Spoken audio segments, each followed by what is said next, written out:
Hello, I want to welcome everyone to the Power of Our Stories, Wounds to Wisdom, Healing Through Veteran and First Responder Narratives Author Storytelling Night. We are a community where veterans, first responders, and all protectors can connect, share their experiences, and heal together. So tonight, I want to introduce Janet Wiszowaty. In 1982, Janet Wiszowaty joined the Royal Canadian Mounted Police, a career spanning more than 3 decades. Following her husband, who was an RCMP officer, she worked in 3 Canadian provinces and then went on to do relief work in 2 of Canada's 3 territories. In 2003, she was diagnosed with a post-traumatic stress disorder, resulting from a career working in the Operational Communications Center as a police dispatcher and complaint taker. Since the diagnosis, Janet has made it her mission to transcend the trauma through therapy and education. She has found that by sharing her story and facilitating workshops and group sessions, she not only continues to move forward, but is able to share tools with those she works with so that they are able to support themselves. Janet is the chief connector of Worldly Connections, a life coach, a certified Canfield Success Principles trainer, a published author, The Year the World Paused, Stories of Inspiration and Transformation, and an international speaker who shared her story at the United Nations in 2017. The video is available on YouTube. Her mantra, life is a team sport, and when we all work together, miracles happen. And Janet, I want to welcome you. So happy to have you here tonight to share your powerful story. Thanks, Sarah. And magic did happen when we all started working together on this book, right? Yeah. So I'm in chapter 23. When the mask cracked, everything changed. Growing up, I never heard anyone talk about trauma, depression, or post-traumatic stress disorder. It wasn't until I became a spouse of a police officer that I saw the effects of trauma. Still, I didn't understand what it was. What is not talked about or acknowledged is the fact that it affects everyone, from the person experiencing it to everyone around them. In 2003, I was diagnosed with PTSD. As a spouse to the Royal Canadian Mounted Police officer and a civilian member of the elite Canadian Police Force, I didn't realize there were traumatic events that led to my own diagnosis. It was never just one thing, but an accumulation of incidents. Some were experienced as a spouse, comments made by my husband, and his sudden change in behavior. He'd go from easygoing to short-tempered. That's when I found out about the calls he attended, involving the tragic death of children who were the same age as our own. He never talked about any of it with me. In 1975, that was how they trained. But I joined the force and started working shift work, and over time, our marriage took on a new dynamic. With the shoe on the other foot, I understood a little more about him, and he began to understand more about me too. Two specific incidents come to mind. When he was home alone and I was at work, he would call to say, "It's lonely at home when I wasn't there." To which I would reply, "Welcome to my world." I got home after midnight one shift because we were waiting for some urgent information. His first words to me were, "Did you put in for overtime?" I put my hands on my hips and said the same thing he had said to me over the last 10 years when he stayed past his scheduled shift: voluntary overtime. After I started dispatching and complaint taking, looking after our members on the road, I never thought of being affected by the calls I took, or the files we worked on. We just took each call and went on to the next one. The first time I realized it was affecting me was when a friend, a police officer, died by suicide. Dennis had attended a murder-suicide involving a child. He shared how he was having trouble rationalizing the event in his head. 6 months later, he took his own life. In sharing his struggles, Dennis gave me a gift. I was better able to understand the earlier suicide of a family member named Henry, the man who introduced me to my husband Les. Henry died by suicide 3 days before our wedding in the home of my future mother-in-law's, and his funeral was the same day as our wedding. Over the years, I dealt with countless emergency calls and the deaths of other members I worked with. Some were killed in the line of duty, while others died by suicide. The calls that had an immediate impact on me were those involving children. As a mother, I felt helpless as I had to remain calm and get help to them. It wasn't for many years that I would recognize the toll it took on my body. In 1991, I was diagnosed with fibromyalgia.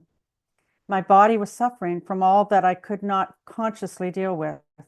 It was the equivalent of the old analogy of putting a frog in a pot of tepid water and then slowly turning up the temperature of the stovetop.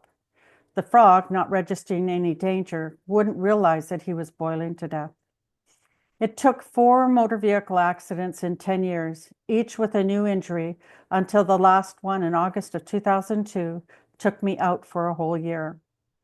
All but the last accident caused physical injuries that was able to work through with help. The last one was different because my mind was involved. The physical injuries would not allow me to do anything but sit and think.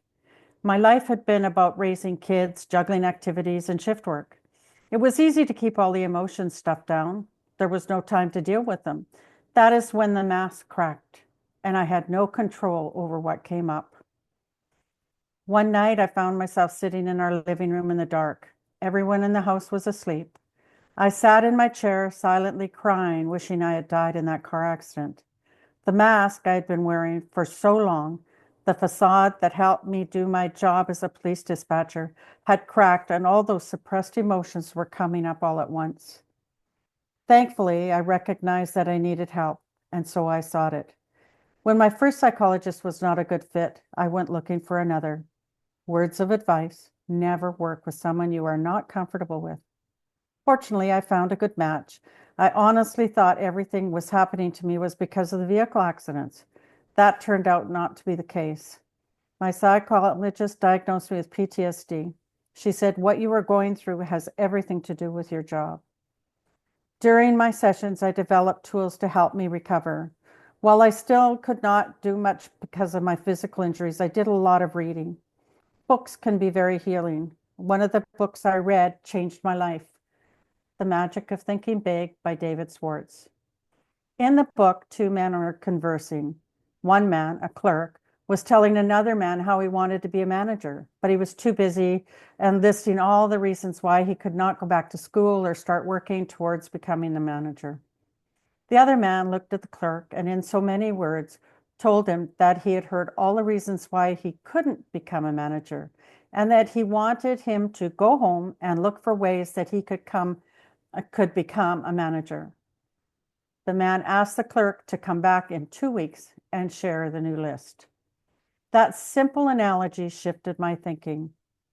The accident in 2002 was the 4th I had been involved in within 10 years. I like to believe that because I was not heading in the right direction after the first 3, God made sure I was immobilized long enough for me to listen and learn. My knowledge grew from the books I read. It took a long time and multitude of treatments, but I was finally mobile and able to go back to work. I was also able to carry 2 or 3 university courses per semester while working full time. I now count the accident as a blessing because doctors found some medical issues that had not yet made themselves known, and I was able to deal with them. In fact, the accident probably saved my life. Sometimes it takes being hit hard to wake us up.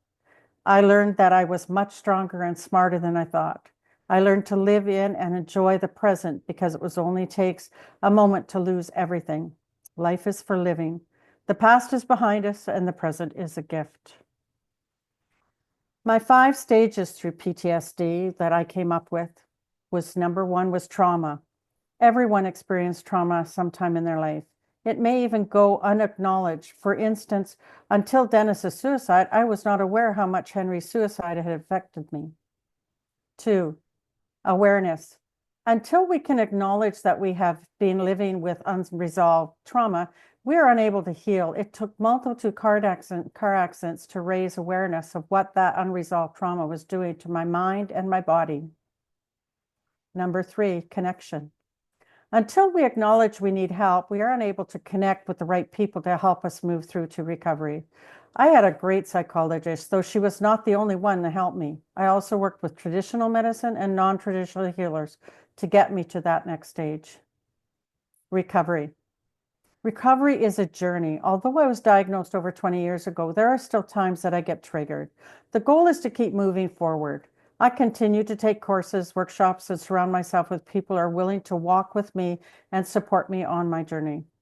The power of our story and the tribe Sarah Correll brought together has been a large thrust in my forward motion. 5, celebration. I think celebration is a huge missing piece in the recovery process. I turned 50 the year I was diagnosed with PTSD. That September, I asked my daughter to plan a big birthday party for me. I needed to celebrate my 50th year with family and friends while I was still around to enjoy it. The end. Oh, Janet, thank you so much for that. I'm going to change the screen here. Before I shut off the recording, you did a phenomenal job. Love your story. Thank you so much for sharing that. And I'm curious, what has it done for you to share your story with others, with a group? What has that done for you? I think what it's done, especially with the book, is open up for more channels for me to share it. Um, I was blown away when I had the book signing and read a couple stories. I have this thing, okay, pick a number, and then I read that story. And it just, it really has changed. I've had one lady send me a message after she read the story saying, you know what, maybe my husband would still be alive if there had been more help like this or more stories like this. And recently I've been referred to somebody at Shriners. So I'm hoping to connect and maybe do a presentation there. I'm doing a presentation to a kinsman group. And it's just, it's not about the, I say to people, it's not about selling books. It's about sharing the story, because the only way that people are going to heal is if they know that they're not alone. And I know that was the biggest thing with this book, the biggest reason why we got together and wrote it. We want to create that camaraderie to say, hey, you aren't alone. And there's such a wonderful, great stories, like just they come from all over. And so there's got, out of 29 stories, so one of those stories is going to touch somebody and individually. And that's that's it fit with my mission. Like let's share their stories and don't be afraid to. And it's really helped me get out more and more, make more of an effort to get out.